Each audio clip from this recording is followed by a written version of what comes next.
do the boxing to stay healthy and... Let me have a little secret. When I do boxing, I have a trainer. He's batshit crazy, okay? Why is he batshit crazy? He let me beat him up. He doesn't care. You know what? The word ego is not in my vocabulary. Really? It's not in my vocabulary. Really? 'Cause I live with you. So. Well, you know what? That's at night time. No, but seriously, okay? I came to this country when I was 16 years old with zero in my pocket. And from there, I worked myself up. I knew what I wanted. You have to have a vision. And you need to have fire in the belly. Hello, everybody. This is young Mehaber with our Next Level podcast. Today, we have the pleasure and the honor to have my beautiful wife here. And by the way, Mrs. Felice Mehaber, she is the reason why I'm here right now, okay? You are the reason why I'm here. I told her I would like to interview her, but she wants to interview me. Let's go! All right. Hopefully this will give your audience a more intimate side of who Yes, you are. please. What motivates you to do what you are doing with this podcast? Right, thank you. It's a good question. Well, I like to meet high-profile people. I like to learn about the people. And you know what? Every person has a different story. It's not just about money. It's about the personal life, okay? Their mission for life, okay? And I like the idea that they share it. They go into detail. What is the life mission besides making money? And I love the idea that I can get different kind of people, not just real estate. It could be about politics, about design buildings, architect, about a Jewish movement, okay? About anything has to do about life. Every time I meet somebody, it's a whole different personality. For me, okay, it gives me the pleasure, okay, to interview them and to learn about their life journey. So what you're saying to me is that you like to deal with champions, right? Right. You like, because we always say, like, champions aren't people who always win, but they're people who can pick themselves up after a loss. Correct. So I have that right? That's and then correct. you find that inspiring. Correct, very much so, yeah. But what motivates you to do what you do in life? My family, my grandchildren, Okay. you know what? The little things, okay, in Good life. answer. The little things in life that make a big difference. It's not just, money is not everything. And every day I wake up, I thank God, give me another opportunity. And I wake up to sunshine. And, you know, you do the boxing to stay healthy. And so Hey, man, you know what? Let me share with you a little secret. When I do boxing, I have a trainer that is crazy. He's batshit crazy, okay? Why is he batshit crazy? He let me beat him up. And this poor guy, I punch him up so much on the stomach, on the side. He doesn't care. And I gotta tell you, okay, I'm becoming every day, I'm getting better and better. And what do you say to the haters and the negative Nellies? I love them because that, you know what it says, okay? As long as I can spell your name right. If they want to pick on my look, and my hair, and my nose, and my weight, that's okay. My job, okay, is to deliver wealth of information of real estate. And I want people not to make a mistake. Because I did not have a mentor beside my wife. We actually We learned together. learned together, and this was called School of Hard Knocks. That's putting it mildly. Very much so. All right. And how do you manage to stay positive in the face of adversity and negativity? It's very hard, okay? It's one day at a time. I block all negativity around me. I prefer my own company because too much negative energy going around. And I know the news is bad, okay? I don't need to be reminded, okay, by somebody. By the way, the news is very bad. Market is crashing. And by the way, every time they tell me market is crashing, I used to have people coming in. And every year, you know, and very negative people, okay, market is crashing. Oh, really? End up making a few millions. This next year, different side of the table, market is crashing. Again, making up a few $1 million, okay? Market is crashing. We are going to have a correction. But, you know, do not worry about crashing right now. Worry about what's coming next year. What are you doing today? You do what you can and you move forward in life. You can't, the things you cannot help, don't worry about it. You're one of the people, it's something I really have always admired about you, that, you know, even in the face of tremendous adversity, recessions, wars, things like that, you always were very consistent about making money. If you remember, okay, back days, going back 20 years ago, I'll come home and tell you know what, short term, we are in big trouble, okay? But long term, we're going to be okay long term. The key is, you know, what do you see yourself? You know? I remember what you said exactly. You said, good news and bad news. Mm-hmm. You know, bad news first. And you say, okay, the bad news is for the short term, we're dead in the water. Right. For the long term, everything's going to be okay. Right. And I think the whatever energy you give to the world, you're going to get back. Where do you see this project going in 5 years? You know what? I will give you a little story, okay? When I started doing real estate, I started doing real estate. What did I do real estate? To pay the bills. Money came. But I did real estate to pay the bills, okay? And then I was able to take it to the next level. I want to have fun with this. 2 years down the road, 5 years down the road, I hope to grow it big time. That's my goal. That's where you see it. Yes. That's where you see it Correct. happening. And the impact that you're making on your followers. Correct. People love it. They want to see. Listen, they want to see raw material. They don't want to see fake. This is real. This is a real thing. Okay. Your mom once told me, she should rest in peace. She once told me that you were very shy as a child. The people who follow you, your audience, your viewers, they will be shocked to know that. But you were very, very shy. She told me that she came up to school one day and you didn't talk and everything. And then, of course, she whipped you with the dish towel and said, why don't you talk? What's wrong with you? But, I mean, how did you overcome that? Safe to say I was bullied, okay? Not too much. I'm a tall guy, so I wasn't bullied too much. And at the end of the day, I'm an alpha. If you're going to be an alpha, you can be shy. Part of it was reflective of the experiences that you had, and part of it was just growing up and maturing. I would say it's more of a growing up. Did the dish towel work? No, because I don't remember that. I remember. I don't remember that. I wish I did. When you're so low, okay, you feel very, very low, and people make fun of you, and you think you're never going to make it, okay? This is what we call a champion.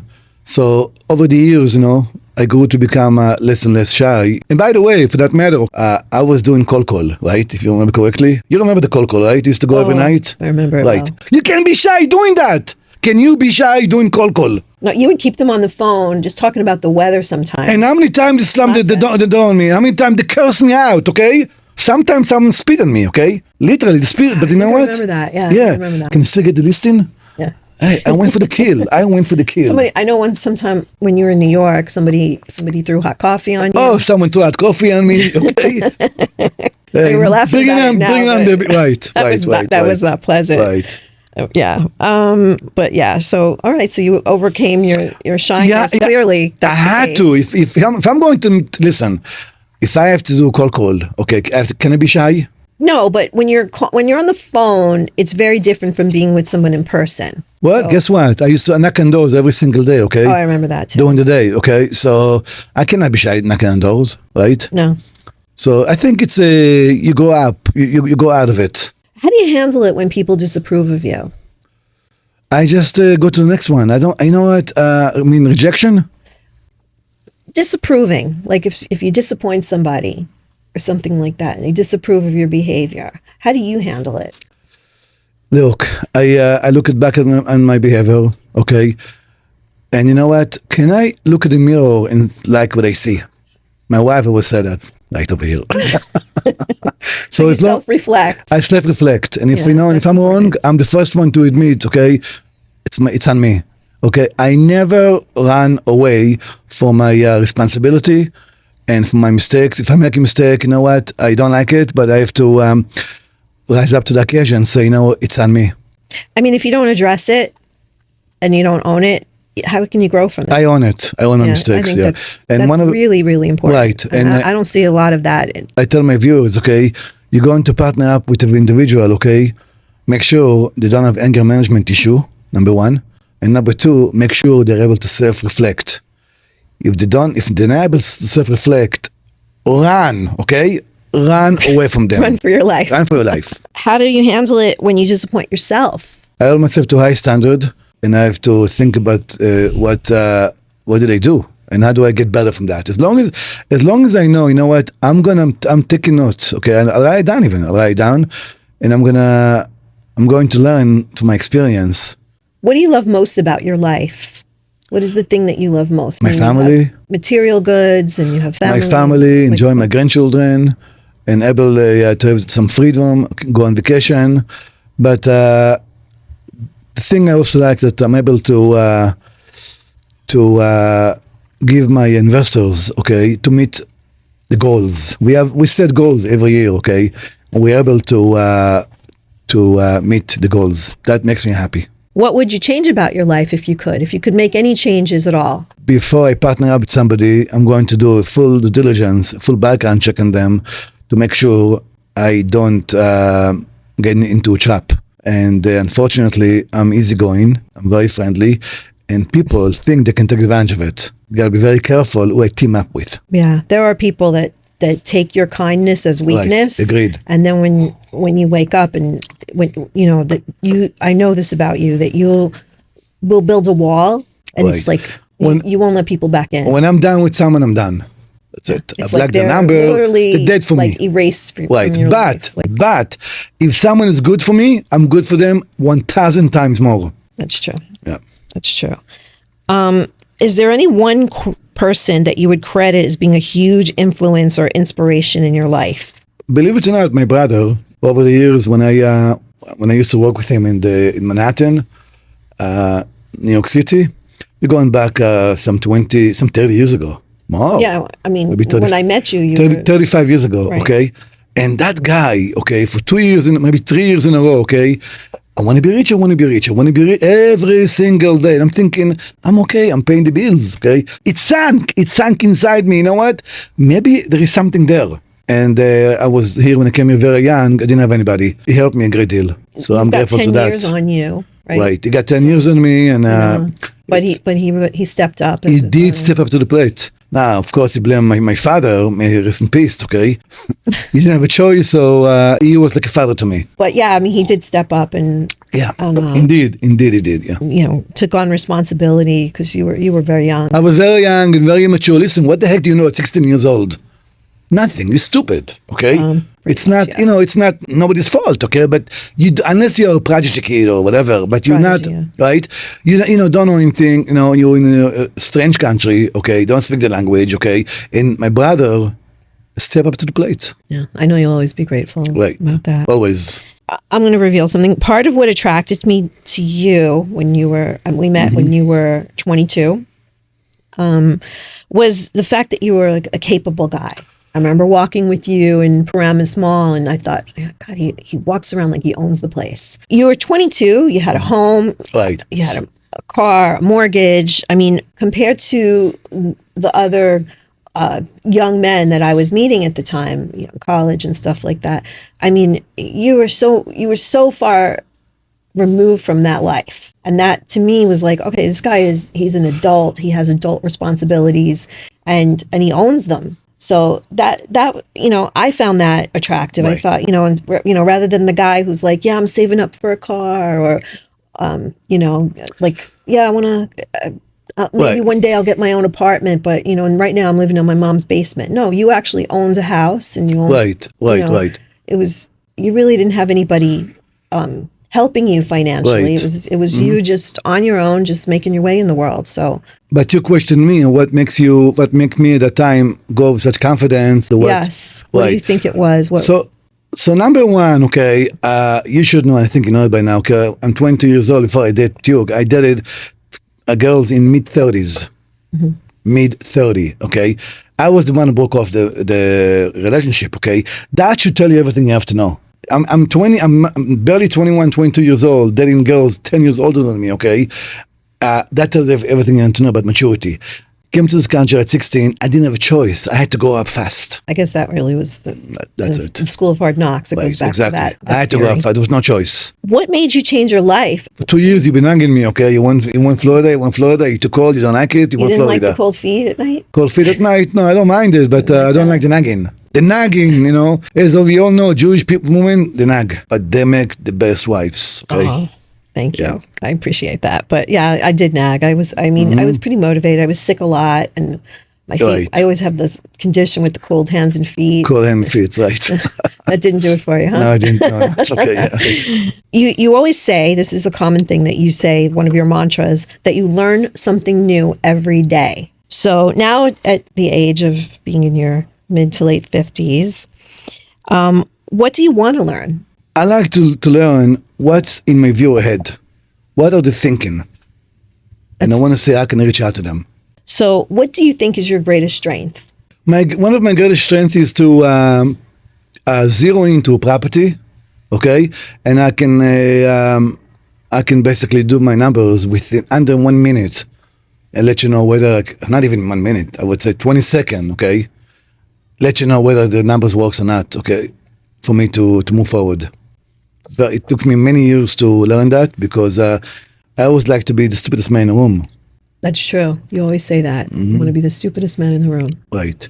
So- I wish I can tell you that I invented that, but I did not. Somebody much smarter than me invented that, okay? And again, I always like to learn for someone smarter than me. Yeah. So my biggest strength is to be able to pinpoint to a property and to see property makes sense or doesn't make sense. So I think when getting back to the learning question, in order to learn, you have to have a certain amount of humility. You have to know what you know and know what you don't know. You know what? The word ego is not in my vocabulary. Really? It's not in my vocabulary. Really? 'Cause I Yes. live with you. So. Well, you know what? That's at nighttime. No, but seriously, okay? When I go to business, okay, and I want to learn something, okay, I check my ego at the door. Yeah. Because I'm always going to be the one. I want to be a student. Yeah. Therefore, I'm able to teach because I'm learning. I never stop learn. I think there's a fine line between confidence and humility. If you don't have humility, okay, you don't have nothing. What do you think is your greatest weakness? So I'm too good. I'm too nice, and therefore some people take advantage of it.